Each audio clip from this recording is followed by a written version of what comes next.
Ang akala nila, ang giyera ay isang bagay na normal. Isang laban para sa bandera, para sa dangal, para sa bayan. Pero walang nagsabi kung gaano ang pangalan. Sa bawat patok ng baril, may isang pusong tumitig. Sa bawat pagsabog, may isang pamilyang nawawasak. Tingnan mo sila, mga sundalo, pagod, sugatan, nanginginig. Pero patuloy pa rin lumalaban. Hindi dahil gusto nila, kundi dahil kailangan. Kailangan para mabuhay.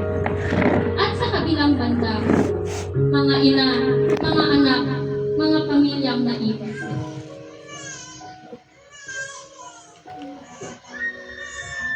Hindi ito kwento ng tagumpay. Hindi ito kwento ng bayani. Ito ay kwento ng pagkawala. Pagkawala ng buhay, pagkawala ng pangarap, ng pag-asa. At dito nagsimula ang unang sugat ng mundo.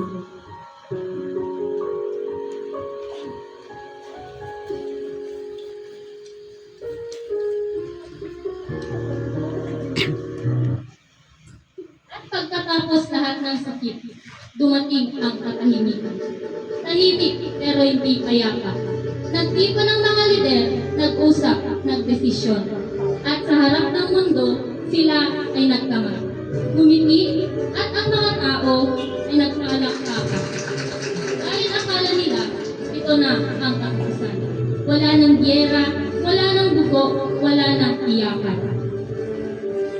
Pero ang hindi nila nakita, sa likod ng mga ngiti, may pagtatago. Sa likod ng pakikipagkamay, may galit. Sa likod ng kasunduan, may hindi pagkakaintindihan. Ang kapayapaan, hindi pwedeng pilitin. Hindi pwedeng pirmahan lang at tapos na.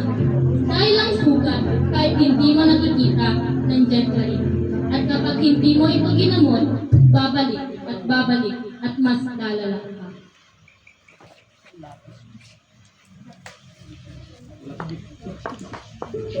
At tama nga sila. Dahil ang galit, hindi nawala. Lumalim, lumakas, at sumabot muli. Isang panibagong giyera, mas malaki, mas madugo, mas makalina. Parang walang natututunan ang mundo. Parehong eksena, parehong sigaw, parehong iyak. Mga sundalo, bumagsak ulit. Mga pamilya, nawasak ulit. Mga bata, nawalan ulit. Ilang beses pa ba? Ilang buhay pa ba ang kailangang mawala? Ilang luha pa ba ang kailangang tumulong para lang maintindihan natin na ang giyera walang panalo dahil sa dulo lahat ay talo.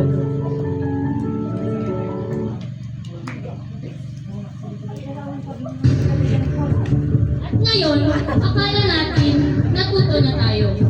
Akala natin tapos na ang ganitong kwento pero tingnan mo ang mundo.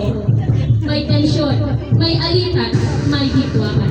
Iba man ang lugar, iba man ang pangalan. Pareho pa rin ang dahilan. Kapangyarihan, kontrol, sariling interes.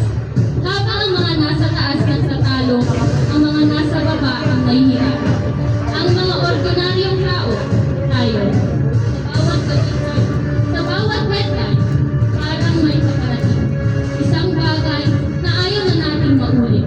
Pero para hindi natin mapigilan.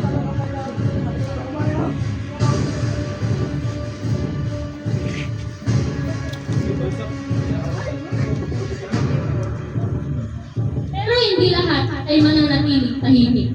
May mga tumatayo, mga guro na nagtuturo ng katotohanan, mga estudyante na nagtatanong, mga manggagawa na lumalaban para sa tama, mga ordinaryong tao na nagsasabi, tama na ang giyera, tama na ang paulit-ulit na sakit, tama na ang kasaysayan hindi natutunan, dahil hindi na kami bulag, hindi na kami tahimik, at hindi na kami papayag na maulit pa ito. Hindi ito laban ng isang bansa. Ito ay laban ng buong sangkatauhan. At ngayon, iisa ang sigaw. No more war! Hindi ngayon, kailan pa?